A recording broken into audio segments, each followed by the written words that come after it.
యెహోషువ గ్రంథము 2వ అధ్యాయం మొదటి వచనాన్ని నేను చదువుతున్నాను, ఆలకించుదాం.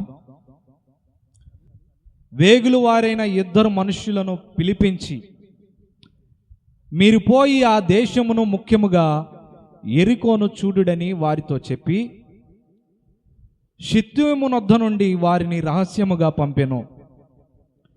వారు వెళ్ళి రాహాబనునొక వేశ్య ఇంట చేరి అక్కడ దిగగా ఎక్కడ దిగగా వేశ్య ఇంట చేరగా, వేశ్య ఇంట దిగగా. చూడండి, యెహోషువ గ్రంథం మన జీవితాల్లో ఒక సొమ్మసిల్లిపోయినప్పుడు, పడిపోయినప్పుడు, ఏమాత్రము కూడా మనలో ధైర్యము లేనప్పుడు, మమ్మల్ని ఎవరు చారదీస్తారు, నన్ను ఎవరు రక్షిస్తారు, నన్ను ఎవరు కరుణిస్తారు, నా కన్నీటిని ఎవరు తుడుస్తారు అన్నప్పుడు యెహోషువ గ్రంథం ఒక ఓదార్పునిచ్చే గ్రంథం. దేనికి స్తోత్రం కలుగును గాక. హల్లెలూయా. యెహోషువ గ్రంథం ఆదరణ, ధైర్యాన్ని వెన్ను తట్టేటువంటి ఒక అద్భుతమైన గ్రంథం. దేనికి స్తోత్రం కలుగును గాక. ఈ యెహోషువ జీవిత విధానం ఈ గ్రంథము నుంచే తన ఎన్నుకొనుట, ఏర్పరచబడిన ఆ స్థితిగతులను మనకు చూపిస్తుంది. యెహోషువ దేవుని చేతిలో వాడబడుతున్న రీతి ప్రారంభమైన అధ్యాయము ఈ యెహోషువ మొదటి అధ్యాయం, 2వ అధ్యాయాలు మనం చూస్తే యెహోషువ యొక్క ప్రతికూల పరిస్థితుల్లో నుంచి దేవుడు అనుకూల పరిస్థితుల్లోనికి ఎలా నడిపించాడో మనకు అర్థమవుతుంది. యెహోషువ అంతకు ముందు వరకు కూడా ఒక నాయకుని క్రింద బ్రతికేటువంటి వాడు. యెహోషువ అంతకు ముందు కూడా ఎవరో సూచిస్తే ఆ సూచనల గుండా నడిపించబడేవాడు. యెహోషువ అంతవరకు మొదటిగా బానిసలో చెబితే వినేవాడు. తరువాత సర్వోన్నతమైన దేవుడు మోషేని ఏర్పరచుకున్న తర్వాత మోషే ఆజ్ఞల మేరగా నడిపించబడేవాడు. అంతవరకే తన జీవితం అనుకున్నాడు. కానీ యెహోషువ ఇప్పుడు దేవుడు చెబితే వినే నడిపింపులోనికి వచ్చాడు. దేనికి స్తోత్రం కలుగును గాక. హల్లెలూయా. యెహోషువ మొన్నటి వరకు మనుష్యులు చెబితే లోబడేటువంటి వాడు. ఐగుప్తులో ఉన్నటువంటి శత్రువులు రే ఈ పని చేయి, ఆ పని చేయి అని గొడ్డు చాకిరి చేయిస్తే వారి పని తప్పక కష్టమైనా కూడా విని చేయాల్సిన పరిస్థితి. రెండవదిగా, దేవుడు ఏర్పరిచిన తర్వాత ఇప్పుడు మనుషుని మాట, దేవుని సేవకుని మాట వినడం ప్రారంభించాడు.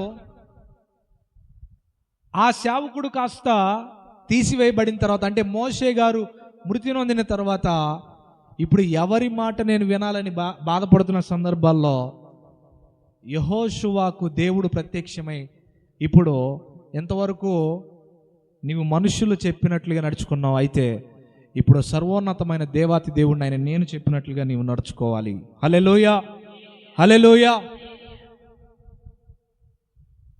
ఆ తర్వాత ఎప్పుడైతే దేవుని స్వరాన్ని విని దేవుని ఆజ్ఞల మేరగా నడిపించబడుతున్నాడో, ఇప్పుడు యెహోషువ స్వరాన్ని విని అనేక మంది నడిపించబడడం నేర్చుకున్నారు. దేనికి స్తోత్రం కలుగును గాక. ఎవరైనా మన మాట వినాలి అంటే మొదటిగా మనం ఏం చేయాలో తెలుసా? మన మాటకు లోబడాలంటే, మన మాటలకు స్పందించాలి అని అంటే మొదటిగా మనం దేవునితో సహవాసం కలిగిన వారం అయితే మనుష్యులు నీ ఎదుట మోకరిస్తారు. దేనికి స్తోత్రం కలుగును గాక. హల్లెలూయా. బిడ్డలు నా మాట వినట్లేదండి, కూతుర్లు కొడుకులు నా మాట వినట్లేదండి అని అంటే మొదటిగా నువ్వు ఎవరి దగ్గర మోకరెళ్ళాలో తెలుసా? సర్వోన్నతమైన దేవుని దగ్గర మోకరెళ్ళితే నీ బిడ్డలు ఆటోమేటిక్గా నీ ఎదుట మోకరెళ్ళుతారు. అడగవలసిన దేవుణ్ణి అడగగలిగితే జరగవలసిన కార్యాలన్నిటినీ కూడా ఆయన చేస్తాడు. నీ శత్రువులను బట్టి నీవు పోరాడని అవసరం లేదు, కానీ సర్వోన్నతుడైన దేవుని స్వరాన్ని విని మొరపెట్టుకొని ఆయన సన్నిధిలో మోకరిల్లి మోకాళ్ళ అనుభవం కలిగి శత్రువుల కొరకు కూడా ప్రార్థన చేస్తే ఏం చేస్తాడు తెలుసా? దేవుడు ఒక దినాన ఆ శత్రువులను తీసుకొచ్చి నీ ఎదుట మోకరిల్లింప చేస్తాడు. దేనికి స్తోత్రం కలుగును గాక. హల్లెలూయా, హల్లెలూయా. నా జీవితంలో ఒకరోజు ఇలాగే ఒక పోలీస్ అధికారి, ఏఎస్ఐ, అతడు ఏఎస్ఐ అనబడినటువంటి వ్యక్తి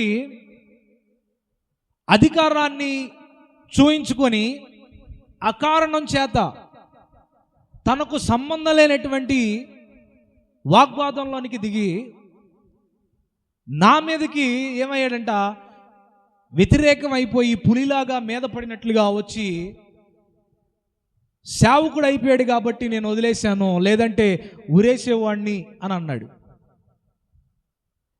అతనికి సంబంధం లేదు, కానీ తన అధికారాన్ని చూసుకొని తన వెనకున్నటువంటి బలగాన్ని చూసుకొని నన్ను అన్నాడు, సేవకుడు అయిపోయాడు కాబట్టి నేను వదిలేశాను, లేదంటే ఉరేసేవాడిని అని అన్నాడు.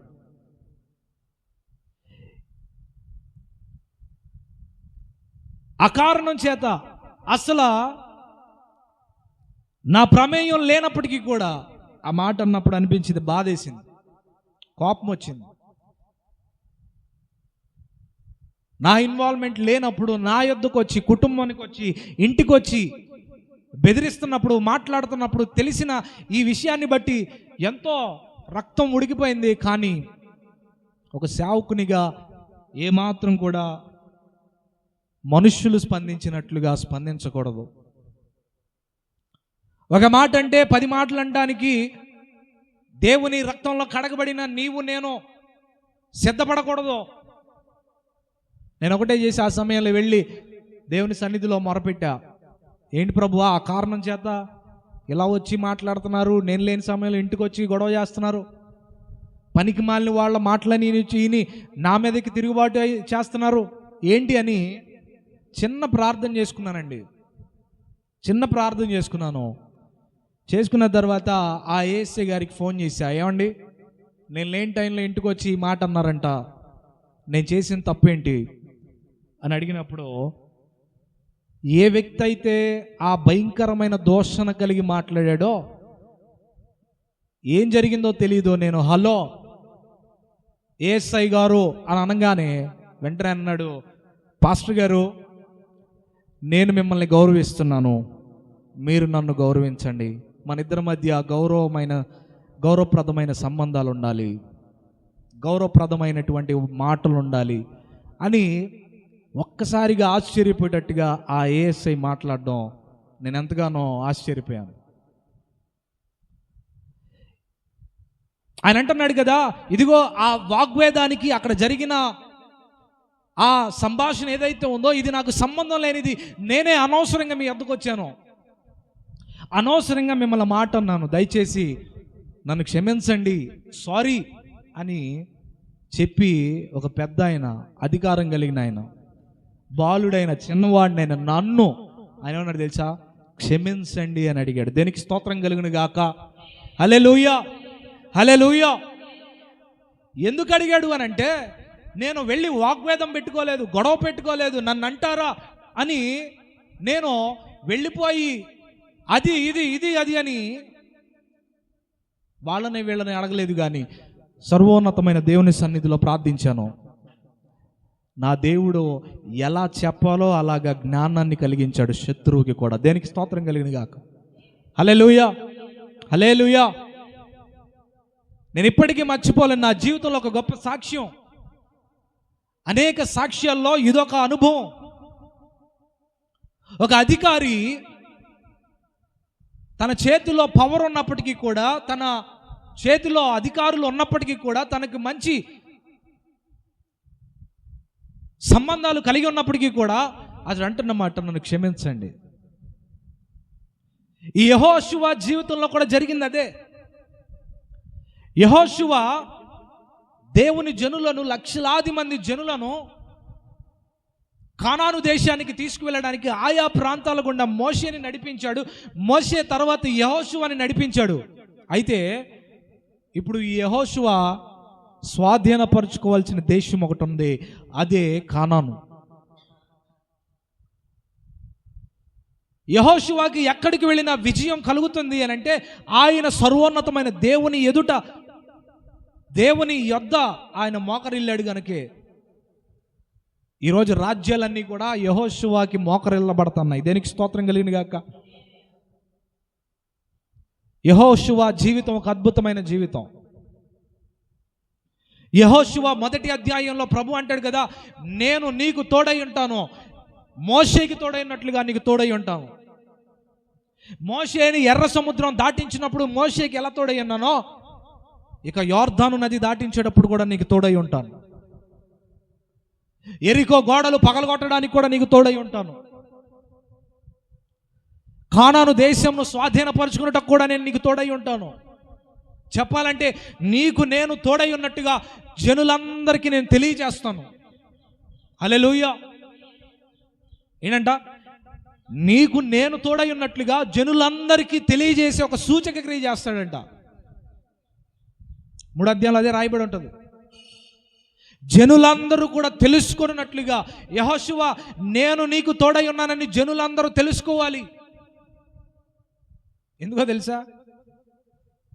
దేవుడు తోడై ఉన్నట్లుగా జనులు తెలుసుకోవాలి. తన దాసులకు దేవుడు తోడై ఉన్నాడని జనులు తెలుసుకుంటారు.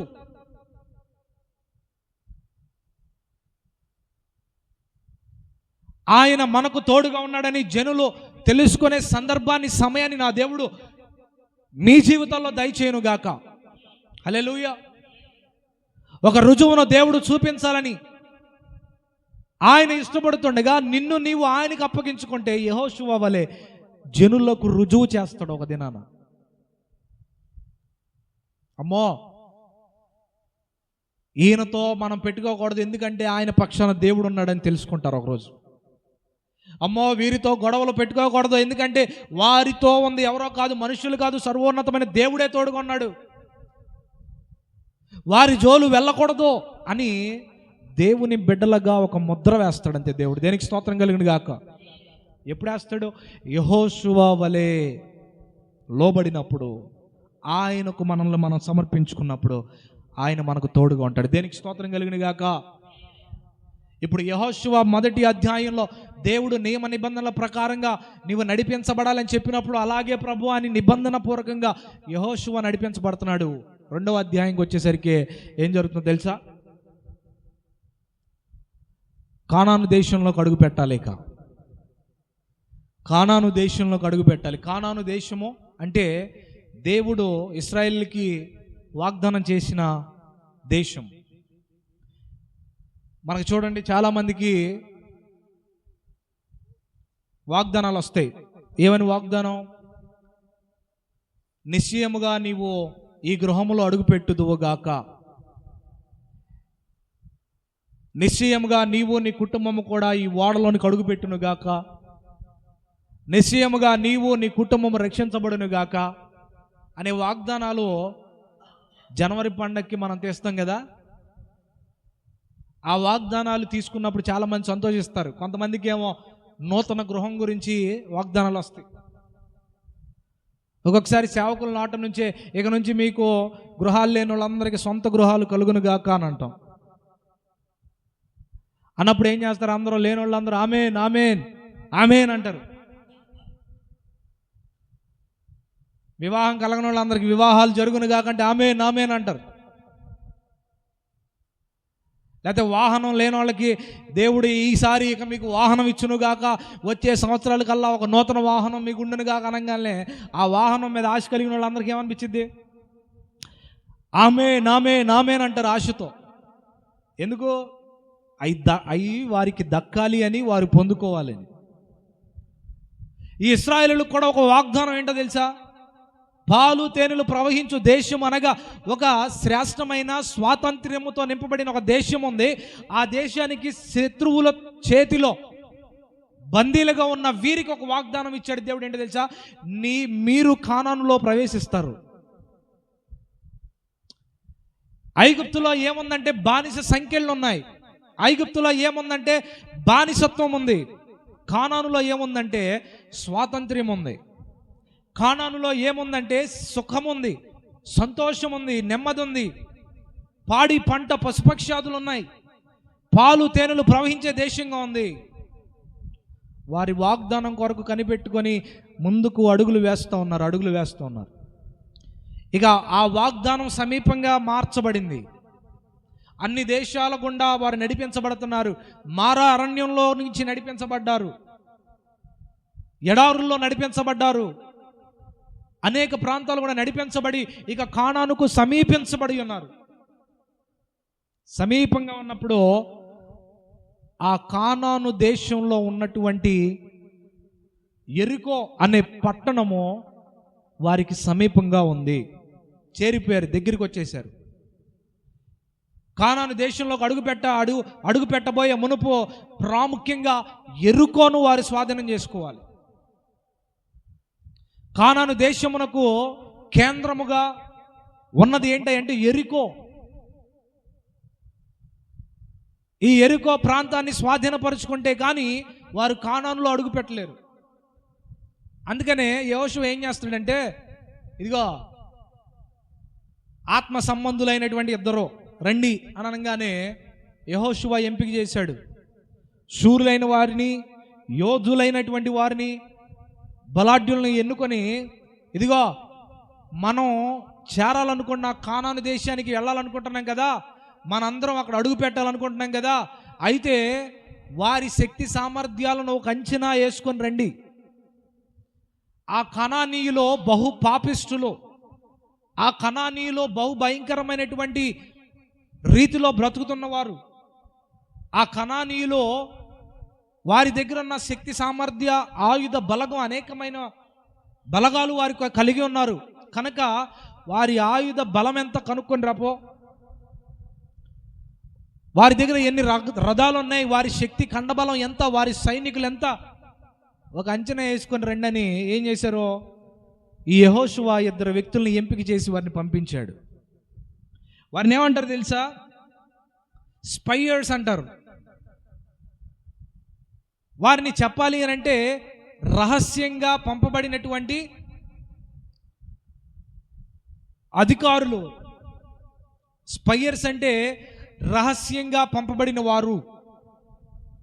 వీరు వెళ్ళి ఏం చేస్తారంట, ఆ దేశం అంతటిని కూడా ఒక అంచనా వేస్తారు, ఒక ఎస్టిమేషన్ వేస్తారు.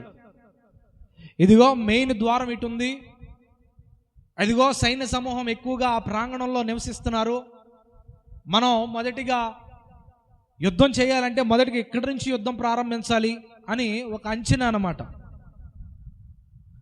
ఆ అంచనా వేయడానికి ఈ ఇద్దరు మనుషులు వారి యొద్ద నుంచి యెరికో పట్టణానికి ప్రయాణం మొదలుపెట్టారు. అనగా కానాను ఏమై ఉంది? వాగ్దాన భూమి అయి ఉన్నది. ఆ మాట చెప్తామా? యెరికో ఏమై ఉన్నది చెప్పాలా? వాగ్దాన భూమి. యెరికో ఏమై ఉన్నది అంటే వాగ్దాన భూమి. ఈరోజు దేవుడు కూడా మనకి కొన్ని వాగ్దానాలు చేసి ఉన్నాడు. అది బిడ్డల వివాహం అయి ఉండొచ్చు, సొంత గృహం అయి ఉండొచ్చు, నీ జీవితంలో ఒక మెట్టు అయి ఉండొచ్చు, ఒక ఉన్నత స్థితి అయి ఉండొచ్చు. అయితే ఆ స్థితిగతులకు ఆటంకంగా యెరికో పట్టణము, అలాగే యెరికోలో నివసిస్తున్న జనులు ఆ పట్టణాన్ని స్వాధీనపరచుకోకుండా, ఆ దీవెనలోకి అడుగు పెట్టకుండా ఉండడానికి యెరికోలో శత్రు సమూహం ఉంది. ఆ వాగ్దానం నీవు పొందుకోవాలి అని అంటే శత్రువులు సమూహంగా ఈ కానానులో ఉన్నారు. ఆ శత్రు సమూహాన్ని నీవు మట్టు పెట్టించాలి అని అంటే నీకు ఒక అంచనా రావాలి. ఏమంచనా? బహుబలంగా ఎలా ప్రార్థించాలో ఒక అంచనా వేసుకోవాలి. నీ ఆశీర్వాదాన్ని నీకు దక్కనీయకుండా అపవాది ఏం చేస్తున్నాడంట? యెరికో వంటి గోడలు నిర్మించేశాడు, అలాగే కనాను వంటి శత్రువులను ఏర్పరిచేశాడు. వాగ్దాన భూమికి చేరకుండా ఆటంకంగా ఉన్నటువంటి వీరందరినీ కూడా మట్టుబెట్టాలి. నీ వాగ్దాన గృహంలోకి అడుగు పెట్టకుండా ఆటంకపరుస్తున్న శత్రువులను ఏం చేయాలంట? నీవు వాటి మీద విజయాన్ని పొందుకోవాలి. లేక పొందుకోవాలనుకున్న ఆ ఉద్యోగాన్ని పొందుకోవడానికి ఆటంకపరుస్తున్నటువంటి ఆటంకాల మీద విజయాన్ని పొందుకోవాలి. ఫలించలేకుండా ఫలభరితాన్ని కలగనీయకుండా చేస్తున్నటువంటి ఆ ఆటంకాలను పైన నీవు విజయాన్ని పొందుకోవాలి అని అంటే నీకు ఒక అంచనా కావాలి. ఏంటా అంచనా? 3 పూట్ల తిని 3 పూట్ల పండుకొని 3 పూట్ల కాస్త 5 పూటలు చేసి భోజనం చేస్తూ సరిగ్గా 25 కేజీల బస్తా కనీసం 15 రోజులు కూడా రాకుండా తినేయడం కాదు. ఏ బాధ, ఏ చింత, ఏ చీకు లేకుండా బ్రతకడం కాదు. సర్వోన్నతమైన దేవుడు నీకు ఒక వాగ్దానాన్ని చేశాడు. నీ జీవితాన్ని అద్భుతంగా నిలబెడతానని చేశాడు.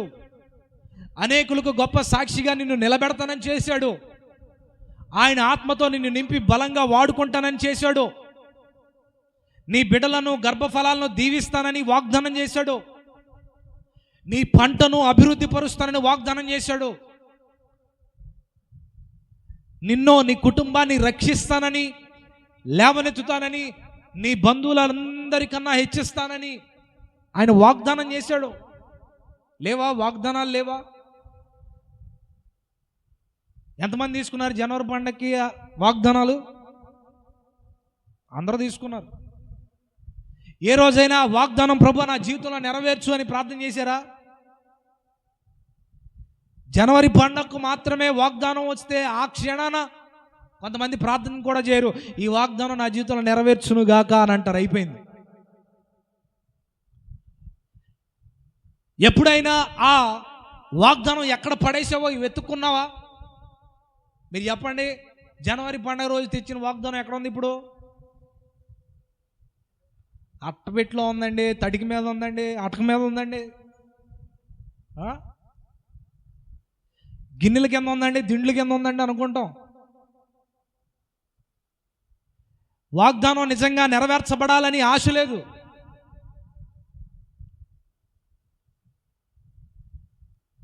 ఈ వాగ్దానం నా జీవితంలో నెరవేర్చబడాలి అని ప్రతి దినము నీవు పని ప్రారంభించేటప్పుడు ఆ వాగ్దానాన్ని, ప్రభువా ఈ సంవత్సరం నాకు ఈ వాగ్దానం ఇచ్చావు నాయన అని ఆ వాగ్దానం మీద చేయి ఉంచి నా జీవితంలో నెరవేర్చండి ప్రభువా, నెరవేర్చడానికి నేనేం చేయాలో నాకు నేర్పించండి ప్రభువా అని అడిగావా? అడగాలండి. ఇశ్రాయేలు ప్రజలు మొరపెట్టుకున్నారు, అయ్యా వాగ్దానాన్ని నెరవేర్చండి ప్రభువా అని. శత్రువులు భయంకరంగా హింసిస్తుంటే, వారిని చిత్రవాది చేస్తుంటే అడుగుతున్నారు సర్వోన్నతమైన దేవుణ్ణి ఆకాశం వైపు చూసి, దేవా మమ్మల్ని రక్షించు, మమ్మల్ని కరుణించు, వాగ్దాన దేశానికి నడిపించు అని ప్రార్థన చేయడం మొదలుపెట్టారు. దేనికి స్తోత్రం కలిగిన గాక. ఎప్పుడెప్పుడు చేశారంట? సంవత్సరానికి ఒకసారి కాదు, ప్రతిరోజు శత్రువు దాడి చేస్తున్నప్పటికీ కూడా రెట్టింపుగా. యేసుక్రీస్తు ప్రభువుల వారు నడుచుకుంటూ వెళ్తూ ఉన్నప్పుడు గుడ్డివారు అరుస్తున్నాడు. ఏమనంటే, దావీదు కుమారుడా మమ్మల్ని కరుణింపుమో, దావీదు కుమారుడా మమ్మల్ని కరుణింపుమని ఎలా అరుస్తున్నారో అలాగా ఈ ఇశ్రాయేలు ప్రజలందరూ కూడా అరిచి గగ్గోలు పెడుతూ, యేసయ్యా యెహోవా తండ్రి మమ్మల్ని కరుణించు అని వారు హింసిస్తున్న కొలది వారు దేవుణ్ణి అడగడం మొదలు పెడితే, సర్వోన్నతమైన దేవుడు వారి కేకలను విని ఒక వాగ్దానాన్ని ఇచ్చాడు. ఇదిగో మీకు కానాను అనే దేశాన్ని నేను మీకు అప్పగించబోతున్నా, ఈ శత్రు దేశంలో నుంచి నేను మిమ్మల్ని విడిపించబోతున్నా. వాగ్దానం చేసిన వాడును నమ్మదగిన వాడు. ఆయన వాగ్దానం చేసి దాన్ని నెరవేర్చకుండా ఉండే దేవుడు కాదు. అందుకనే శత్రు మోక నుంచి దేవుడు ఐగుప్తు చెరలో నుంచి బిడలను నడిపించాడు. దేనికి స్తోత్రం కలిగిన గాక. ఈ ఇశ్రాయేలీయులు ప్రతిరోజు శత్రువులు బాధ పెట్టుచున్నప్పటికీ వారు అరుస్తూ ఉండడం మొదలుపెట్టారు. అలాగే దారిని వెళుతున్నటువంటి ఈ గుడ్డివాడు కూడా దావీదు కుమారుడా నన్ను కరుణించు కరుణించు అని, రే నువ్వు అరవకరా అని అతని నోరు అణిచే కొలది అరుస్తున్నట్లుగా ఇశ్రాయేలు ప్రజలు అరిశారండి. మన దేవుడు మొరపెట్టగా అలక్ష్యం చేసే దేవుడు కాదు. దేనికి స్తోత్రం కలిగిన గాక. నీవు అడగాలే గాని అడిగిన దానిని నెరవేర్చకుండా ఉండే దేవుడు కాదు. నీ వాగ్దానము నెరవేర్చబడాలి అని నీవు అడగాలే గాని ఆ వాగ్దానం నెరవేర్చకుండా ఉండే దేవుడు కానే కాదు. ఎందుకో తెలుసా? రక్షింపకుండానట్లుగా ఆయన హస్తము కొరచకాలేదు. ఈ ఇశ్రాయేలులను రక్షించడానికి ఆయన హస్తము కొరచకాలేదు. అలాగే నీవు పడిపోయిన ఆ గుంటలో నుంచి, నీవు ఉన్నటువంటి ఆ పరిస్థితుల్లో నుంచి, నీవు నలిగిపోతున్న ఆ భయంకరమైన పరిస్థితుల్లో నుంచి నిన్ను విడిపించడానికి, రక్షించడానికి, కాపాడటానికి, రక్షించకుండానట్లుగా ఆయన హస్తము కొరచకాలేదు. నీవు ఎక్కడున్నప్పటికీ, ఏ పరిస్థితుల్లో ఉన్నప్పటికీ ఆయన హస్తము నిన్ను ఉద్ధరించునుగాక. హల్లెలూయా. ఆయన హస్తము నిన్ను బలపరచునుగాక. ఆయన హస్తముతో నిన్ను లేవనెత్తునుగాక. ఉదయకాల సమయంలో యెహోషువకు వాగ్దానం చేశాడు, ఇశ్రాయేలులకు వాగ్దానం చేశాడు, మీ వాగ్దానాన్ని నెరవేర్చుట అది నా వశమై ఉంది.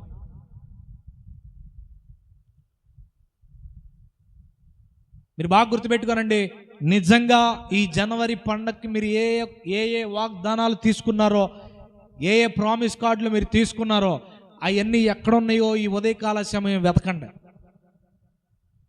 ఈ ప్రార్థన అయిపోయిన తర్వాత ఏ మూలన వేసారో, ఎక్కడ ఏ బైబిల్లో దాన్ని ఫోల్డ్ చేసి పెట్టారో, లేకపోతే ఏ దిండ్ల కింద పెట్టారో, ఏ సూర్యు కింద పెట్టారో వాటన్నిటిని తీసుకురండి. తీసుకుని వచ్చి నీ గ్రంథంలో పెట్టి దాని మీద హస్తం ఉంచి, ప్రభువా ఈ వాగ్దానం నా జీవితంలో నెరవేర్చబడాలి అని ఆ వాగ్దానం నెరవేర్చబడేంత వరకు ప్రార్థన చేస్తూనే ఉండండి. ఆ వాగ్దానం నెరవేర్చబడేంత వరకు, ఆయన మీ మొర ఆలకించేంత వరకు మీరు మొరపెట్టారనుకోండి, నిశ్చయంగా చెప్తున్నాను, అత్యంత త్వరలో, చెప్పాలంటే ఈ 2026 సంవత్సరం జనవరిలో తీసుకున్న వాగ్దానం, నా దేవుడు ఆయన శక్తి కలిగిన దేవుడై ఉండి ఈ సంవత్సరం ముగించే లోపే ఆ వాగ్దానం నెరవేర్చగలడు. దేనికి స్తోత్రం కలిగిన గాక. హల్లెలూయా, హల్లెలూయా. ఈ ఇశ్రాయేలుల వాగ్దానం దేవుడు విన్నాడు. ఇశ్రాయేలుల వాగ్దానాన్ని నెరవేర్చడానికి దేవుడు ఇష్టపడుతున్నాడు. కానాను స్వాధీనపరుచుకుందాం. Let us own Canaan. మనందరం కలిసి కానాను స్వతంత్రించుకుందాం. స్వతంత్రించుకునే మునుపు కానానులో ఉన్న పాపిష్టి, దుష్ట సాంగత్యంతో నింపబడిన, భయంకరమైన పాపముతో నింపబడిన ఆ కానాను దేశాన్ని స్వాధీనపరుచుకున్నాడంటే ఈ శత్రుమోకలన్నిటిని హతమార్చాలి. కానాను దేశం అంతటా పాపంతో నింపబడిపోయింది. కానాను దేశంలో పాపముతో పెట్టిరేగిపోతున్న జనాలు ఉన్నారు. వీరందరికీ కేంద్రం ఎక్కడంటే ఈ యెరికో. ఈ ఒక్క యెరికోను స్వాధీనపరుచుకుంటే ఆటోమేటిక్గా కానాను స్వాధీనపరుచుకుంటారు. నేను అంటాను, మీ వాగ్దానం నెరవేర్చబడ్డానికి ఈ కానానులో ఉన్నటువంటి శత్రువులు వంటి వారు, శత్రువులు మీకు కూడా ఉన్నారు. మీ జీవితంలో ఆ ప్రశస్తమైన వాగ్దానం నెరవేర్చబడ్డానికి ఆటంకంగా, అడ్డుగా ఎవరున్నారో తెలుసా? శత్రువుడు పనిచేస్తున్నాడు. ఆ శత్రువు మనుష్యుని రూపంలో ఉండొచ్చు, ఆ శత్రువు స్త్రీ రూపంలో ఉండొచ్చు, ఆ శత్రువు పురుషుని రూపంలో ఉండొచ్చు, ఆ శత్రువు దురాత్మ సమూహాలతో ఉండొచ్చు. నీ జీవితంలో నీ వాగ్దానం నెరవేర్చబడకుండా ఆటంకంగా ఉన్న శక్తులు ప్రభావితమవుతున్నాయి. దేవుని వాక్యం సెలవిస్తుందంటే తెలుసా? యాలయనగా మనం పోరాడినది శరీరులతో కాదు, ఆకాశ మండల మందున్న దురాత్మ సమూహాలతో. మనం పోరాడుచున్నాం. నీ దీవెన, నీ ఆశీర్వాదం, నీ స్వస్థత నీవు పొందుకోవాలి అని అంటే శత్రువులతో పోరాడేటువంటి అనుభవం కలిగి ఉందువుగాక. అపవాది చేత శోధింపబడుతున్నావు అని అంటే నీవు పోరాటం ఇంకా నేర్చుకోలేదు. నీ ఆశీర్వాదం దగ్గరగానే ఉంది. ఈ ఇశ్రాయేలీలందరూ కూడా ఆ యెరికోకి దగ్గరగా వచ్చేసారు. మధ్యలో యోర్దాను నది ఒక్కటే ఆటంకం, మధ్యలో యోర్దాను ఒకటే అడ్డు, మధ్యలో యెరికో గోడలే అడ్డు. సమీపంగా వచ్చేసారు. కానీ వీరికున్న అడ్డులను తొలగించుకోవడానికి ఈ ఇద్దరు వ్యక్తులను పంపించాడు. నేను అంటాను, ఈరోజు ఆశీర్వాదము అనుభవించలేకుండా, వాగ్దానం నెరవేర్చబడకుండా, వాగ్దానం పొందుకొని కూడా దాన్ని అనుభవించలేకుండా ఉంటున్నారా? నా దేవుడు ఆ ఇద్దరిని పంపినట్లుగా దేవుని పరిశుద్ధాత్మ వాక్కు ఈ ఉదయకాల సమయం ఈ మందిరం గుండా పంపిస్తున్నాడు. దేనికి స్తోత్రం కలుగును గాక. హల్లెలూయా, హల్లెలూయా. పరిశుద్ధాత్మ దేవుని స్వరము ఆ ఇద్దరు మనుషులను పంపించినట్లుగా ఈ ఉదయకాల సమయంలో ఆయన స్వరము పంపించబడుతుంది. హల్లెలూయా. ఈ స్వరం ఏం చెబుతుందంటే, ఇదిగో ఆ యెరికో ప్రాంతంలో అడుగు పెట్టుటకు ముందడుగులు వేస్తూ వెళ్తున్నప్పుడు ఎదురుగా పెద్ద గోడలు ఉన్నాయి. ఆ గోడలు యెరికో గోడలు. మొదటిగా ఆ ప్రాంతాన్ని స్వాధీనపరచుకోవాలి అంటే ఈ ప్రాకారాలు కోల్చబడాలి. యెరికో కోట గోడలు కోల్చబడాలని అంచనా వేసుకున్నారు. ఈ యెరికో గోడలు కోల్చబడితేనే కానీ మన సైన్యము లోపలికి అడుగు పెట్టలేదు అని ప్రణాళిక సిద్ధపరచుకున్నారు. మొదటిగా యెరికో గోడలు పగలగొట్టబడాలి. ఈరోజు పరిశుద్ధాత్మ దేవుడు మనకు కూడా తెలియజేస్తున్నాడు. ఏంటి తెలుసా? మొదటిగా నీ వాగ్దానంలోనికి నీవు అడుగు పెట్టాలి అని అంటే నీలో ఉన్న బలహీనతలు, అనగా దేవుని సన్నిధి నెరవేర్చడానికి, దేవుని చిత్తాన్ని నెరవేర్చడానికి ఆటంకంగా ఉన్న అభ్యంతరాలు, అవే మొదటి ఆటంకాలు. దేవుని సన్నిధికి రానియకుండా, ఆశీర్వాదాన్ని పొందనీయకుండా చేస్తున్న అలవాట్లు. కొంతమంది చూడండి, ఆదివారం అంటే దేవుని సన్నిధి అని అంటే ఆశీర్వాదం పొందుకుంటారు. ఆదివారం అనగా ఒక ఆశీర్వాదానికి సమయం అని, నెమ్మదికి, మనశ్శాంతికి, సుఖానికి, సంతోషానికి సమయం అని తెలిసి కూడా ఏం చేస్తారు తెలుసా? మాకు పని ఉందండి అని వెళ్ళిపోతారు. ఈ కానాను దేశము పాలు తేనెలు ప్రవహించే దేశము, వాగ్దాన దేశం. దీనిలో అడుగు పెడితే సకల సమృద్ధి కలుగుతాయి. కానీ వీరికి ఏమనుందంటే లోపల ఆశ అయితే ఉంది, కానీ ప్రయత్నం అయితే లేదు. అందుకే ఏం చేస్తారు తెలుసా? ఈ యెరికో కోట గోడల్లాగా వారి పనులు ఆటంకంగా ఉన్నాయి. అర్థమవుతే గట్టిగా ఒకసారి హల్లెలూయా చెప్దాం. హల్లెలూయా, హల్లెలూయా. అందుకే ఏం చేస్తున్నాం తెలుసా? దేవుని సన్నిధిని వదిలేసి ఆశీర్వదించబడవలసిన మనము, దీవించబడవలసిన మనము, అలాగే వృద్ధి పొందవలసిన మనము ఇంకనూ కూడా అదే అట్టడుగు స్థాయిలో ఉండిపోతున్నాం. ఎందుకో తెలుసా? లోకములో దేవుని సన్నిధి కాక బయట సమృద్ధి దొరికిద్దిలే, ఎలాగోలా ఆ పనికి వెళ్తే ఆశీర్వదించబడతాంలే, ఎలాగోలా రెండు కూలీలు వస్తాయిలే, ఎలాగోలా ఓటీ వచ్చిద్దిలే అని దేవుని సన్నిధిని, దేవుని మందిరంలో అడుగు పెట్టనీయకుండా ఈ ఉద్యోగము, ఈ పని యెరికో కోటగా నిలిచిపోయింది.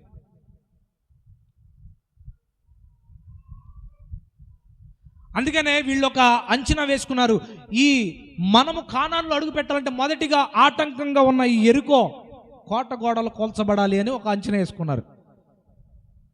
నేనంటాను, దేవుని సన్నిధిలో అడుగుపెట్టి నీవు దీవించబడాలి, నీవు సమీపంగానే ఉన్నావు, కానీ నీకు ఆ ఆశీర్వదించబడిన స్థలానికి మధ్య కోట గోడలుగా, యెరికో కోట గోడలుగా ఏముందో తెలుసా? మొదటిగా నీ పని పాటలు ఉన్నాయి. నీ పని పాటలో అనే ఒక కోట గోడలు ఉన్నాయి. అది ఏ మనుష్యుడు కూడా పగలగొట్టనంతగా ఉన్నాయి. ఏ మనుష్యుడు కూడా బద్దలు చేయనట్టుగా ఉన్నాయి అవన్నీ. ఒక అంచనా వేసుకో, ఇదిగో నేను సర్వోన్నతమైన దేవుని సన్నిధిలో అడుగుపెట్టి దీవించబడవలసిన నేను ఈ పని అనే ఆటంకం, పని అనే కోటగోడ నాకు నేనే కట్టేసుకున్నానే. ఇక యెరికో పట్టణంలో అడుగుపెట్టి కానానులో ఎలా ప్రవేశించగలను అంటే, ఇక దేవుని సన్నిధిలో అడుగుపెట్టి ఇక ఎలా ఆశీర్వదించబడగలను అని ఒక అంచనా వేసుకోవాలి. ఈ ఆత్మ సంబంధులైన ఈ ఇద్దరు వ్యక్తులు ఆ కోటలో ప్రవేశించి మొదటిగా అంచనా వేసుకుందంటే తెలుసా, ఈ కోట గోడలు మనకు అడ్డంగా ఉన్నాయి అని నోట్ చేసుకున్నారు. నేను చెప్తున్నాను, ఈరోజు ఆయన సన్నిధిలో అడుగు పెట్టడానికి ఏం అడ్డుగా ఉన్నాయి నీకు? పని పాటలే ఉన్నాయా? ఉద్యోగం ఉందా? లేకపోతే వ్యాపారం ఉందా? అక్రమ సంబంధాలు ఉన్నాయా? లేకపోతే దేవుని సన్నిధిలోకి రావడానికి చెడు అలవాట్లు ఉన్నాయా? నిన్ను నీవు ఒక ఎస్టిమేషన్ వేసుకోవాలి. నాకు ఇన్ని సంవత్సరాలు ఈ భూమి మీదకి వచ్చి దేవుని ఉద్దేశం ఏంటి, దేవుని వాగ్దానం ఏంటి, నేను పొందుకున్నది ఏంటి, అది పొందుకోకుండా ఉండడానికి ఆటంకాలు ఏంటి అని ఒక్కసారి మనలకు మనం ఎస్టిమేట్ చేసుకోవాలన్నమాట. You must estimate your self. ఏది ఆటంకాలుగా ఉన్నాయి? ఈ ఇద్దరు ఆత్మ సంబంధులైన ఇద్దరు నేను అడుగు పెట్టడానికి, నా జనులు అడుగు పెట్టడానికి, ఈ భూమిని స్వతంత్రించుకోవడానికి ఆటంకం యెరికో. ఈరోజు నీవు దీవించబడ్డానికి, ఆ వాగ్దానంలో అడుగు పెట్టడానికి ఏమి ఆటంకంగా ఉన్నాయి?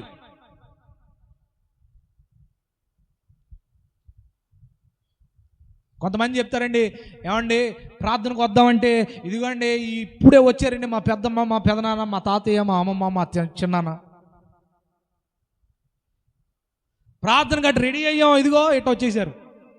మరి కొందరు అంటారు ప్రార్థనకి రెడీ అయ్యాం, రెడీ అయ్యేసరికి మా యజమానుడు కవర్ నిండా అంత తీసుకొచ్చాడు, దాన్ని వండకపోతే ఊరుకోడండి, అందుకే ఏం చేస్తాం, వంట వండుతా కూర్చున్నాం.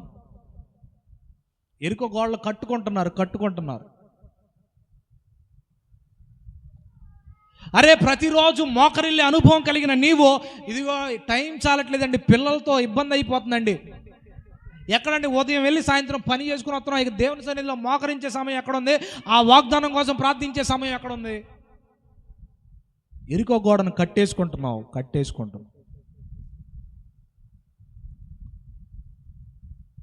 ఒకప్పుడు ఆధ్యాత్మికతలో ఎంతో పరిశుద్ధంగా బ్రతికిన నేను ఇప్పుడు దేవుని సన్నిధి అంటేనే కూడా మనసు రావట్లేదండి. ఎందుకంటే నా మనసు నిండా ఆమె ఉందండి, నా మనసు నిండా ఆయనే ఉన్నాడండి. ఇక ప్రార్థించే అనుభవం ఎక్కడ ఉంటుందండి? యెరికో గోడ కట్టేసుకుంటున్నారు. నా ప్రియ సహోదరుడా, నా ప్రియ సహోదరి, ఉదయకాల సమయంలో ప్రభు ఆశించేది ఏంటంటే, దేవుడు నీ మీద ఒక ఉద్దేశం కలిగి ఒక వాగ్దానాన్ని దేవుడు నీకు అనుగ్రహించాడు. నీ బిడ్డలు దీవించబడాలి అని, నీ తరము వారు ఆశీర్వదించబడాలని, నీ తదుపరి వారు కూడా దీవించబడాలని ఒక వాగ్దానాన్ని దేవుడు చేయాలని ఇష్టపడుతున్నాడు. కానీ యెరికో గోడలు కట్టబడి ఉన్నాయి, దానిపైన ఇంకా మరొక ఇటుక మనమే దగ్గరుండి కట్టేస్తున్నాం. వాగ్దానం అలాగే ఉండిపోయింది, మన జీవితం గతించిపోతానే ఉంది, వాగ్దానం నెరవేర్చబడటం లేదు. అర్థమవుతుందండి? చూడండి, ఎంతమంది చూసినా ఎప్పుడు చూసినా కూడా ఒకటే బ్రతుకు, ఒకటే జీవితం, ఎదుగు ఉండదు, బదుగు ఉండదు, ఎప్పటికీ దీవెన కనపడదు అని చాలామంది ఆలోచన చేస్తుంటారు. ఏంటి నా జీవితం, ఏంటి ఏమైపోతుంది అని సంవత్సరాలు బాధపడతారే. కానీ ఈ యెరికో గోడ అడ్డుగా ఉంది. మొదటిగా ఈ అడ్డంకులన్నిటినీ తొలగించుకొని నా దేవుని సన్నిధిలో మోకరించి ప్రవేశించి, వాక్యంలోనికి ప్రవేశించి, మందిరంలోనికి ప్రవేశించి, ప్రార్థనలోనికి ప్రవేశించి విజయాన్ని పొందుకోవాలి, కానానులో అడుగు పెట్టాలన్న ఆలోచన ఎవరికి బొద్దిగా రావటం లేదు. కనుకే వారు కానాను బయటే ఉండిపోతున్నారు, యోర్దాను యువతల వైపే ఉండిపోతున్నారు, ఇంకా అరణ్యంలోనే ఉండిపోతున్నారు.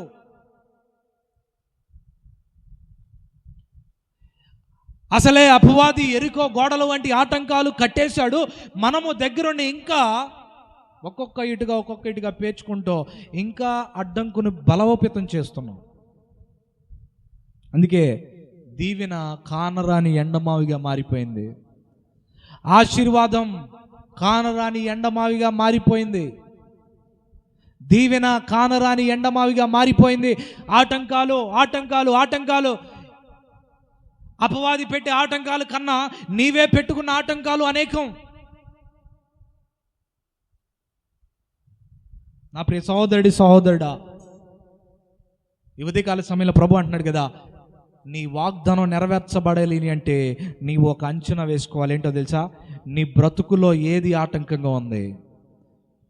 నేత్రాశ, శరీరాశ, జీవపు డమ్మం నీ వాగ్దానాన్ని నెరవేర్చకుండా ఆపేస్తూ ఉంది. మొదటిగా ఈ ఉదయకాల సమయంలో నా దేవుడు మాట్లాడుచుండగా నీవు ఒక అంచనా వేసుకోవాలి. దేవా, నా చూపు సరిగా లేదు ప్రభువా, అందుకే నీ సన్నిధిలో గడపలేకపోతున్నాను. అయ్యా, నా ఉద్దేశాలు సరిగా లేవు, ఇది ఎరుకో గోడలుగా మారిపోయినాయి. నీకు నాకు ఆ వాగ్దానం నెరవేర్చబడ్డానికి ఎరుకో గోడలుగా అయిపోయినాయి. అందుకే నా తలంపుల్లో ఒక ఆటంకుగా ఎరుకో గోడలుగా నా తలంపులు మారిపోయినాయి ప్రభువా. మొదటిగా నా తలంపులను బద్దలు చేయాలి.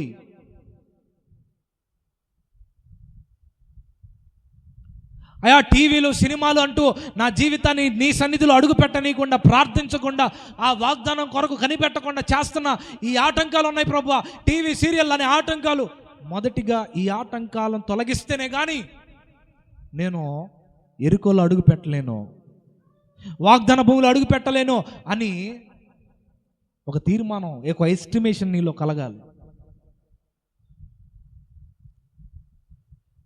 ముసలమ్మ ముచ్చట్లు, ఆ ఇంట్లో గోల, ఈ ఇంట్లో గోల, ఆ ఇంట్లో తగాదా, ఈ ఇంట్లో తగాదా, టామ్ చేసుకుంటూ ఊరంతా కూడా ప్రచారం చేస్తా ఇక వాగ్దానం నెరవేర్చబడాలి అని ఎలా కోరుకుంటాం? కొంతమందికి ఇదే సరదా. ఆ ఇంట్లో ఏం గొడవ జరుగుతుంది, ఈ ఇంట్లో ఏం గొడవ జరుగుతుంది,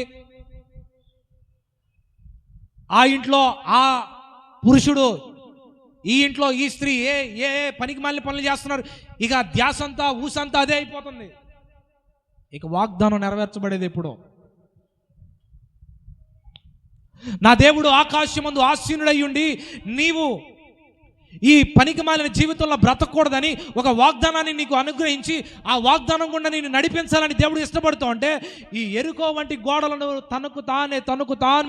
తనకు తానే ఈ పనికి మాలిన సంబంధాలను కట్టుకొని ఎరుకో గోడలను బలోపేతం చేసుకుంటున్నారు. ఈ ఇద్దరు మనుషులు ఏం చేశారో తెలుసా? మొదటిగా మనము ఎరుకోలో అడుగు పెట్టాలి అని అంటే, ఈ కానాను దేశంలో అడుగు పెట్టాలంటే ఎరుకో ప్రాకారాలు ఉన్నాయి, వీటిని ఎస్టిమేషన్ వేసుకుంటున్నాం మనం. You must estimate your self. నీవు ఒక అంచనా కలిగి ఉండాలి. నేను దీవించబడకుండా ఏవి ఆటంకంగా ఉన్నాయి అనే ఒక అంచనా మనం కలిగి ఉండాలి. సమయం లేదో, దేవుని చిత్తం అయితే మరలా మనం మాట్లాడుకుందాం. మరొక వారం దీన్ని కొనసాగింపు నేను మాట్లాడతాను. ప్రభు చిత్తం అయితే మనతో మాట్లాడి బలపరచును గాక. ఈరోజు ప్రభువు తెలియజేస్తున్నాడు కదా, ఎరికో కోట గోడలు వంటి కోట గోడలు నిర్మించుకున్నాం మనం. దేవుడు చేసిన వాగ్దానాన్ని పట్టించుకొని వారిగా ఉన్నాం. దేవుడు ఏదో సరదాగా వాగ్దానం చేసే దేవుడు కాదు. దేవుడు ఏదో సరదాగా ఆదివారం వచ్చింది కదా, ఇదిగో సేవకుడు నోటితో ఏదో ఒకటి మాట్లాడిద్దామని కాదు. ఒక ప్రతిష్టత కలిగిన ఒక ప్రత్యేకమైన వాగ్దానం నా దేవుడు నా జీవితంలో అనుగ్రహించింది వట్టిగా కాదు. ఆ వాగ్దానం నీ జీవితంలో నెరవేర్చాలి అని, ఆ వాగ్దానం ద్వారా నీవు సంతోషించాలి అని, ఆ వాగ్దానం ద్వారా నీవు ఆనందంతో సంతోషముతో ఆయనకు సమీపులుగా మార్చబడాలి అని క్రీస్తు ప్రభులు వారు కూడా ఒక వాగ్దానం చేశాడు. ఇదిగో క్రొత్త నిబంధన నా రక్తము ద్వారా మీకు చేస్తున్నాను, మీరు నా రక్తము ద్వారా అదిగో ఆ రాజ్యంలో అడుగు పెడతారు, నా రక్తము ద్వారా ఆ రాజ్యంలో మీరు అడుగు పెడతారని వాగ్దానం దేవుడు చేశాడు. ఒక నిబంధన చేశాడు. ఈరోజు ఆ నిబంధన కొరకు, ఆ వాగ్దానం కొరకు, దేవుడు మనకు అనుగ్రహించిన ఈ వాగ్దానం కొరకు కనిపెట్టి ఆ వాగ్దానం నెరవేర్చబడేంత వరకు కూడా దేవుని సన్నిధిలో గోజాడే అనుభవం మనం కలిగి ఉందముగాక. ఆటంకాలన్నిటినీ మనం ఒక్కొక్కటిగా పరిశీలన చేసుకుని ఆ యెరికో వంటి ఆటంకాలన్నిటినీ క్రీస్తు కృపలో వాటన్నిటిని బద్దలు చేయుదముగాక, పగలగొట్టుదముగాక. దేవుడు అంటున్నాడు కదా, ఈ ఆశీర్వాదం పొందుకోవడానికి ఏం ఆటంకంగా ఉన్నాయి? ఆయన సన్నిధిలోనికి రాకుండా ఉంచడానికి ఏం ఆటంకంగా ఉన్నాయి? ఆ సన్నిధిలోనికి రాకుండా ఈ పనిపాట్లని ఆటంకాలు పెట్టుకొని వెళ్తున్నారా? ఉద్యోగాలని దేవుని సన్నిధిని విడిచి వాగ్దానం నెరవేర్చబడడానికి ఏమాత్రం అనుకూలత కలిగిన వాతావరణం కలిగి ఉండట్లేదు కదా. దేవుడు అంటున్నాడు, నీవు వస్తే ఆటంకాలను జయించగలిగితే, ఆ అభ్యంతరాలను తొలగించుకొని రాగలిగితే ఈ వాగ్దానం నీ జీవితంలో నేను నెరవేరుస్తాను. దేనికి స్తోత్రం కలిగిన గాక. ఈ వాగ్దానం నేను మీ జీవితంలో నెరవేర్చడానికే చేశాను. ఈ వాగ్దానం కాలక్షేపానికి చేయలా, ఈ వాగ్దానం ఏదో చేయాలని చెప్పలా, ఈ వాగ్దానం ఏదో నా బిడ్డలను తృప్తిపరచాలని చేయలేదు. కానీ అది నెరవేర్చేంత వరకు కూడా నా దేవుడు నిన్ను విడిచిపెట్టకుండును గాక. హల్లెలూయా, హల్లెలూయా. దేవుడి వాక్యం మన వెనుకల్లో దీవించి ఆశీర్వదించును గాక. తలలో వంచండి, ప్రార్థన చేసుకుందాం. హల్లెలూయా, హల్లెలూయా. ఆయన మనతో వాగ్దానం చేసి ఉన్నాడు. ఏం వాగ్దానం అది? నిన్ను దీవిస్తానని, నిన్ను బలపరుస్తానని, నీ స్థితిగతులను మారుస్తాను అని. ఇదిగో లోయ వంటి శ్రమల్లో ఉన్నప్పటికీ కూడా ఒక దినాన నిన్ను హెచ్చించబోతున్నాను అని, నీ కన్నీటిని తుడుస్తానని, నీ కన్నీటిని నాట్యంగా మారుస్తాను అని, వాగ్దాన దేశమునకు నిన్ను నడిపిస్తానని, సొంత గృహంలోనికి నిన్ను నడిపిస్తాను అని, నీ బిడ్డలకు ఒక గొప్ప జీవితాన్ని అనుగ్రహిస్తాను అని, నీ బ్రతుకును మారుస్తాను అని ఒక దేవుడి యొక్క ఆ బలమైనటువంటి వాగ్దానం నీ జీవితంలో నా దేవుడు ఎప్పుడో పలికి ఉన్నాడు. ఆ వాగ్దానాన్ని నెరవేర్చడానికి దేవుడు ఎదురు చూస్తున్నాడు. కానీ యెరికో వంటి కోట గోడలు ఒకటి అపవాది వేస్తే, రెండవది నీ పనులే ఆటంకంగా మారి నీ పనులే యెరికో గోడకు బలోపేతంగా మారిపోయినాయి. ఆ కోట గోడలు కోల్చబడ్డానికి ఏమాత్రం తావు లేకుండా మారిపోయినాయి. ఈ ఇద్దరు మనుషులు ప్రవేశించారు కదా, ప్రవేశించి మొదటిగా మనందరము కానానులో అడుగు పెట్టాలి అని అంటే వారికి మొదటిగా ఆటంకంగా ఉన్న ఈ యెరికో కోట గోడలు, ఈ యెరికో కోట గోడలను మన ఆటంకం తొలగించుకుంటే అప్పుడు కానానులో అడుగు పెట్టగలమని ఒక ఎస్టిమేషన్ వేసుకున్నట్లుగా ఈరోజు నీవు దీవించబడాలి అనంటే, నీ వాగ్దానపు భూమిలో నీవు అడుగు పెట్టాలి అనంటే, నీ వాగ్దానంలోనికి నీవు అడుగు పెట్టాలి అనంటే, నీ వాగ్దానం నెరవేర్చబడాలి అనంటే, యెరికోను జయించాలి అనంటే, నీవు ఏమి ఆటంకంగా అపవాది నీకు ఆటంకంగా ఏదేవి వేసాడో, అలాగే నీవు దేవునికి ఆటంకంగా ఏది మార్చుకున్నావో అది గమనించుదువుగాక. ఈ రాత్రికాల సమయంలో, ఈ ఉదయకాల సమయంలో యేసు నామములో మన దేవుడు మనతో మాట్లాడుతుండగా ఆ ఇద్దరు మనుషులు బయలుదేరి ఆటంకాలను ఎస్టిమేట్ చేసుకుంటున్నట్లుగా పరిశుద్ధాత్మ దేవుడు మనతో మాట్లాడి చెప్తున్నాడు కదా, ఇదిగో నీలో ఆటంకంగా ఉన్నది ఏంటి? ఆటంకాలు దేవునికి నీకు మధ్య యెరికో కోట గోడల్లాగా మారిపోయినాయేమో ఒకసారి పరిశీలన చేయి. ఆ ఆటంకాలను ఎలా జయించాలో ఒక అంచనాకి రా. నా దేవుడు ఆ ఆటంకాలను జయించే శక్తిని ఇస్తాడు. యెరికో కోట గోడల అయినా పర్లేదు, ఆ కోట గోడల మీద ఇంకానూ నీవు ఆటంకంగా ఒక్కొక్క రాయి ఒక్కొక్క పనికి మాలిన జీవితం, ఒక్కొక్క దేవునికి వ్యతిరేకమైన కార్యాలంటూ ఒక్కొక్క గోడ ఒక్కొక్క ఇటుక పేర్చి ఆ యెరికో గోడలు ఇంకా బలోపేతం చేసావా? అయినా పర్లేదు, ఇప్పటికైనా కూడా నీవు ప్రార్థించి, ఇప్పటికైనాను ఆయన పాదాల యొద్ద నీవు మోకరిస్తే, ఇప్పటికైనాను కూడా ఆయన సన్నిధిలో నీవు బ్రతిమిలాడి వేడుకుంటే, వాగ్దానం చేసిన దేవుడు నిశ్చయంగా దానిని నెరవేర్చే దేవుడై ఉన్నాడు. వాగ్దానం చేసిన దేవుడు అది మరిచిపోయే దేవుడు కాదు. వాగ్దానం చేసిన దేవుడు అదేదో ఉత్తునే వాగ్దానం చేయలేదు, ఊరకనే వాగ్దానం చేయలేదు. ఆ వాగ్దానం నీ జీవితంలో నెరవేర్చాలి అని వాగ్దానం చేశాడు. హల్లెలూయా, హల్లెలూయా. ఈ ఉదయకాల సమయంలో ఆ వాగ్దానం నెరవేర్చబడాలి. అయ్యా, అందరూ ప్రార్థన చేద్దామా? అయ్యా, నా జీవితంలో నీవు చేసిన వాగ్దానం నెరవేర్చబడాలి. నన్ను అనేకులకు ఆశీర్వాదకరంగా మారుస్తానన్నావు కదా, ఆ వాగ్దానం నెరవేర్చబడాలయ్యా. నా బిడ్డలను గొప్ప ప్రయోజకులుగా చేస్తానన్నావు కదా, ఆ వాగ్దానం నెరవేర్చబడాలయ్యా. నా జీవితాన్ని ఒక అద్భుతంగా మార్చి తీర్చిదిద్దుతానన్నావు కదా, ఆ వాగ్దానం నెరవేర్చబడాలయ్యా. నా కన్నీటిని, నా దుఃఖమును నాట్యంగా మారుస్తానన్నావు కదా, ఆ వాగ్దానం నెరవేర్చబడాలయ్యా. నా తలరాతును ఎవడు మార్చలేడని లోకమంతా కూడా కూస్తుండగా, నా తలరాతును, నా బ్రతుకును మార్చేస్తానన్న దేవా, వాగ్దానం చేసిన దేవా, నీవు ఉత్తుగా వాగ్దానం చేయలేదు ప్రభువా. వాగ్దానం చేసిన దేవుడు, నమ్మదగిన దేవుడు ప్రభువా. జనములకు తండ్రిగా చేస్తానని వాగ్దానం చేసిన దేవుడు, ఇదిగో అబ్రహామును తండ్రిగా, జనములకు తండ్రిగా వాగ్దానాన్ని నెరవేర్చాడు.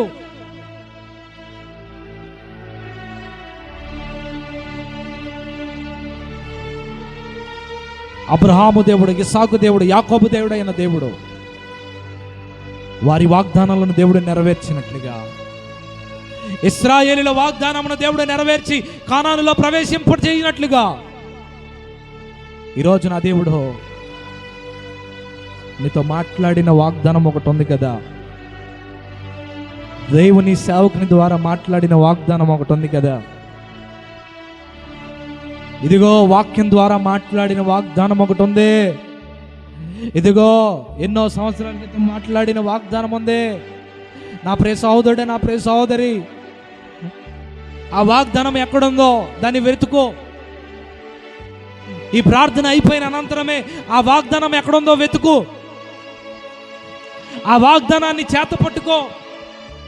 ఆ వాగ్దానాన్ని ప్రతిదినము దానిపైన నీ హస్తాన్ని నుంచి ప్రార్థించినట్లయితే, ప్రభువా, ఈ వాగ్దానాన్ని నెరవేర్చయ్యా, నా జీవితంలో ఈ వాగ్దానాన్ని నెరవేర్చయ్యా, నా జీవితంలో ఈ వాగ్దానం నెరవేర్చయ్యా, నా బిడ్డల పక్షాన్ని ఈ వాగ్దానం నెరవేర్చు ప్రభువా, నా కుమారుల పట్ల ఈ వాగ్దానం నెరవేర్చు ప్రభువా, నా జీవితంలో ఈ వాగ్దానం నెరవేర్చు ప్రభువా, నా బ్రతుకులో ఈ వాగ్దానం నెరవేర్చు ప్రభువా.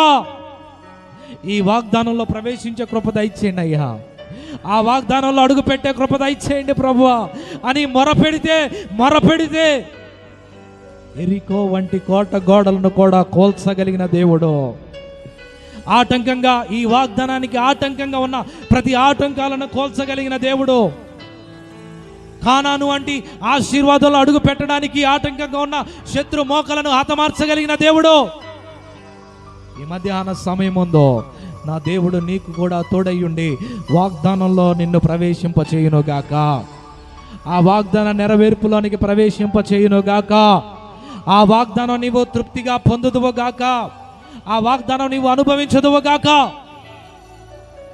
ఈ లోకంలో కలిగిన వాగ్దానాలు కాదు, అంతకు మించిన వాగ్దానం ఏంటో తెలుసా?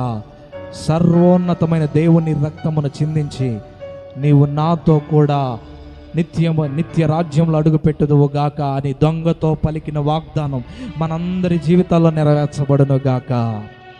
అదిగో ఆ శిలువ మీద పలికిన వాగ్దానం, ఇదిగో డిస్మస్, ఇక నుంచి నీవు నాతో కూడా పరదేశులో ఉందువు అని దొంగతో చెప్పిన వాగ్దానం ఈరోజు సర్వ లోకములో ఉన్న జనులందరి మీద ఆ వాగ్దానం ప్రభావితం అవునుగాక. ఆ వాగ్దానం మన మీద గొప్పగా దీవించబడును గాక. ఆ వాగ్దానం యుగయుగాలు పరదైసులో, పరలోకములో మనము చేరేంత వరకు కూడా ఆ వాగ్దానం నెరవేర్చబడును గాక. నీవు మాత్రమే కాదు, నీవు, నీ కుటుంబం, నీ రక్త సంబంధికులు, నీ బిడ్డలో, నీ గ్రామస్తులు సర్వోన్నతమైన దేవుని రక్తంలో కడగబడి నిబంధన చేయబడిన ఆ వాగ్దానం పరలోకంలో అడుగు పెట్టుదుముగాక. ఆ పరలోకములో అడుగుపెట్టి యుగయుగాలు ఆయన నామాన్ని స్తుతించి మహింపరచు వారముగా ఆయన చేసిన వాగ్దానం నెరవేర్చుటకు మనము ఆయనకు దాసులముగా మనలను మనం అప్పగించుకుందాముగాక. పరిశుద్ధుడా, సర్వశక్తిమంతుడా, మీకు వందనాలు, స్తోత్రాలు చెల్లిస్తున్నాం. ఈ ఉదయకాల సమయంలో ఎంతవరకు మీరు మాకు తోడైనందుకు వందనాలు. నీ బిడ్డల జీవితాల్లో ఏ వాగ్దానాలు చేసావో ఆ వాగ్దానాలను నెరవేర్చమని ప్రార్థిస్తున్నాం. అవును ప్రభువా, తెలుసో తెలియకో అడ్డుగోడలు కట్టుకున్నారయ్యా. ఇదిగో సినిమాలంటూ, షికారులంటూ, వ్యసనాలంటూ, వ్యభిచారం అంటూ నీ సన్నిధికి రాక ఆ వాగ్దానాన్ని పొందుకొని కూడా నెరవేర్చబడకుండా ఆటంకంగా మారిపోయిన ఎరికో గోడలు వంటి గోడలుగా కట్టుకున్న నీ బిడ్డలను జ్ఞాపకం చేసుకోనండి అయ్యా. దయచేసి సహాయం చేయండి. ఆ కోట గోడలను కోల్చండి నాయన. బిడ్డలను ప్రభువా ఎరుకోను స్వాధీనపరచుకొనకుండా, కానానును స్వాధీనపరచుకొనకుండా ఏవి ఆటంకంగా మార్చబడ్డాయో ఈ ఇద్దరు ఎస్టిమేషన్ చేసుకున్నట్లుగా నీ బిడ్డలో ఒక అంచనా వేసుకోవాలి ప్రభువా. నా దీవెనకి ఆటంకం ఏంటి, నా ఎదుగుదలకు ఆటంకం ఏంటి, నా ప్రార్థన జీవితానికి ఆటంకం ఏంటి, నా పరిశుద్ధతకు ఆటంకం ఏంటి, నా శ్రేష్టమైన ఉద్దేశములకు ఆటంకం ఏంటి, నేను బైబిల్ చదవకుండా ఉండడానికి ఆటంకం ఏంటి అని పరిశీలన చేసుకొని దాన్ని ఎరిగి ఆ ఆటంకాలను జయించే కృప దయచేయండి ప్రభువా. నీ బిడ్డలు అంచనా వేసుకుంటున్నారు. మనం అంచనా వేసుకుందాం అండి. ఏంటండి ఆ అంచనా? ఏది నన్ను ఆపుతుంది, ఏది నన్ను ప్రార్థించకుండా ఆపుతుంది, ఏ అలవాటు నన్ను ఆయన సన్నిధికి రాకుండా చేస్తుంది, ఏ పని నన్ను ఆయన మందిరంలో అడుగు పెట్టకుండా చేస్తుంది? ఒక అంచనా వేసుకో. దాని కొరకు కనిపెట్టి ప్రార్థించినప్పుడు నా దేవుడు నిశ్చయంగా సహాయం చేసి కోట గోడలు అడ్డు ఆటంకాలన్నీ నా దేవుడు కూల్చునుగాక. సర్వశక్తిమంతమైన దేవుడు ఈ ఉదయకాల సమయంలో ప్రార్థిస్తుండగా ఒక్కొక్కరి మీద అట్టి అభిషేకం దిగివచ్చునుగాక. వారు ఆటంకంగా మలుచుకున్న ప్రతి ఆటంకము యేసు నామమున బద్దలు చేయునుగాక. వాగ్దానము స్వాతంత్రించుకుందురుగాక. వాగ్దాన భూమిలో అడుగు పెట్టుదురుగాక. నీవే కృప చూపి సహాయం చేయి. పరిశుద్ధాత్మ తండ్రి, ఎంతవరకు మాతో మాట్లాడిన విధానానికి నీకు స్తోత్రాలు. పరిశుద్ధాత్మ తండ్రి, ఎంతవరకు మాతో మాట్లాడినందుకే మీకు స్తోత్రాలు. నీవు చేసిన వాగ్దానం నెరవేర్చబడేంత వరకు నీ సన్నిధిలో మమ్మల్ని స్థిరులుగా ఉంచండి. ఆటంకాలను తొలగించండి. నీ వైపుగా మమ్మల్ని నడిపించండి. ఎరుకో కోట గోడలను కోల్చండి. ఇదిగో కానాను స్వాతంత్రించుకునేట శక్తిని, సామర్థ్యాన్ని దయచేయమని వేడుకొంచున్నాం. సహాయం చేయండి అయ్యా. ఇంతవరకు మాతో మాట్లాడిన దేవా, మాతో ఉన్న దేవా, నీకే మహిమ చెల్లిస్తున్నాం. వెత్తబడి నీ వాక్యం నా మా హృదయాల్లో ఫలభరితంగా మార్చండి. ఇంకా నువ్వు ప్రభువా, ఈ మైక్ అనే శబ్దం ద్వారా ఆలకించిన వారందరి హృదయాల్లో ఈ వాక్యాన్ని స్థిరపరచండి. వాక్యానికి లోబడి వాక్యానుసారంగా జీవించే కృప దయచేయమని పరిశుద్ధాత్మ తండ్రి, సమస్త మహిమ ఘనత ప్రభావాలు నీకే చెల్లిస్తూ యేసుక్రీస్తు ప్రశస్తమైన శ్రేష్టమైన నామములో మమ్మల్ని మేము మిక్కిలిగా సమర్పించుకొనుచున్నాము తండ్రి. ఆమేన్, ఆమేన్, ఆమేన్.